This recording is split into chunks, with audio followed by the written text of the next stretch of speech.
Господу, помолимся. Господи, помилуй. Защото Ти си възкресението, животът и покоят на почналите Твои раби, всички войни загине за служението на град Плевен, Христе Боже наш. И за това на Тебе слава отдаваме с безначалния Твой Отец, пресветия, благия и животворящ Твой Дух, сега и всякога и во веки веков. Амин.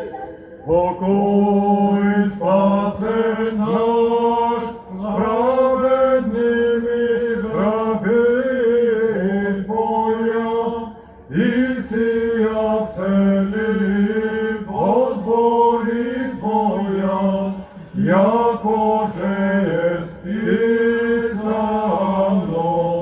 презираја яко благ прегрешенија их, волнаја и неволнаја, и вся же ведени, и преведени, человеколюбчен, слава Отцу и Сину, и Святому Духу, и ныне и присно, и во веки веков. Амин.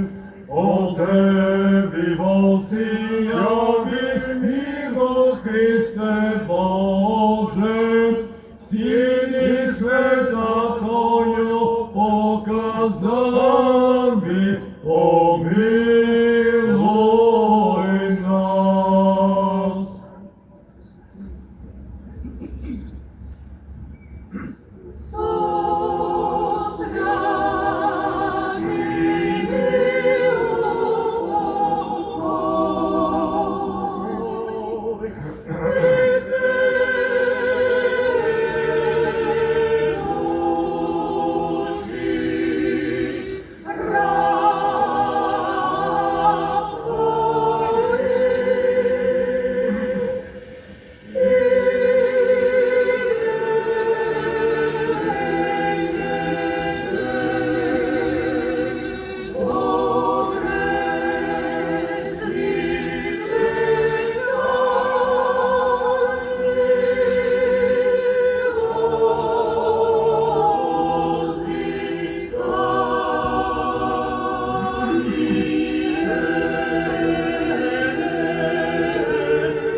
Премудрост, прости, услышим святаго Евангелия.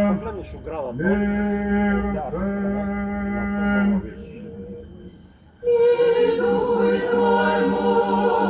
Ще се чете и светото Евангелие според святаго евангелиста Иоанна Богослова. Слава Тебе, Господи, слава Тебе. Да внимаваме, рече Господ на иудеите, които бяха дошли при Него.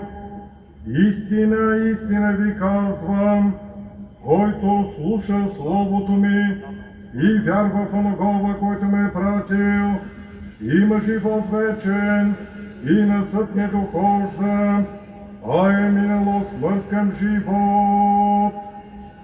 Истина, истина ви казвам, иде час и дошъл е вече, когато мъртвите ще чуят гласа на Сина Божий и като чуят, ще оживеят. Защото както Отец има живот в себе си, тъй даде и на Сина да има живот в себе си и даде му власт да извършва и съд, защото е Син човечески. Не дейте се чуди на това, защото иде час, когато всички, които са в гробовете, ще чуят гласа на Сина Божий и ще излязат, които са правили добро, ще възкръснат за живот, а които са вършили зло, ще възкръснат за осъждане. Аз не мога да правя нищо от себе си, както слушам, тъй и съдя, и моят съд е праведен, защото не търся моята воля, а волята на Отца, който ме е пратил. Слава Тебе, Господи, слава Тебе! Слава Тебе, Христе Боже, упование наше, слава Тебе! Слава Отцу и Сину и Святому Духу, и ныне и присно и во веки веков. Амин. Господи помилуй, Господи помилуй, Господи помилуй,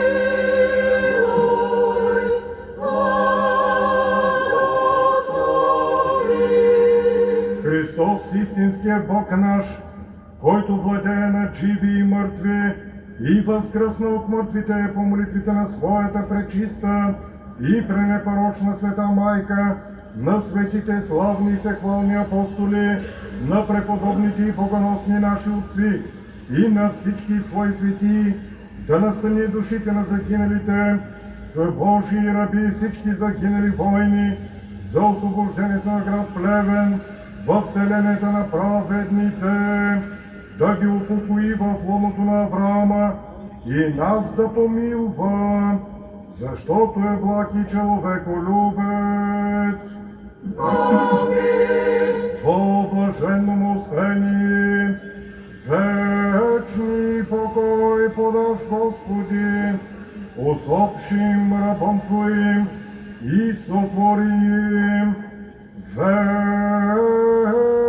вечную память.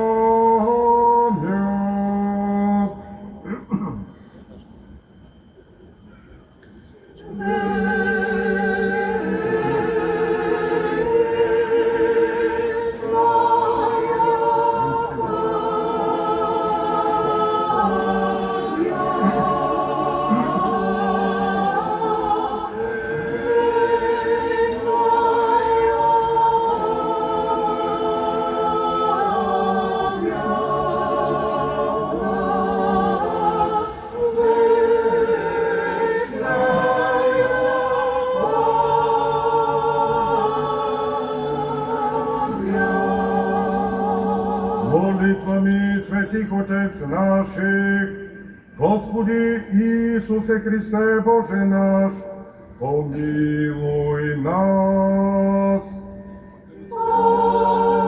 Амин.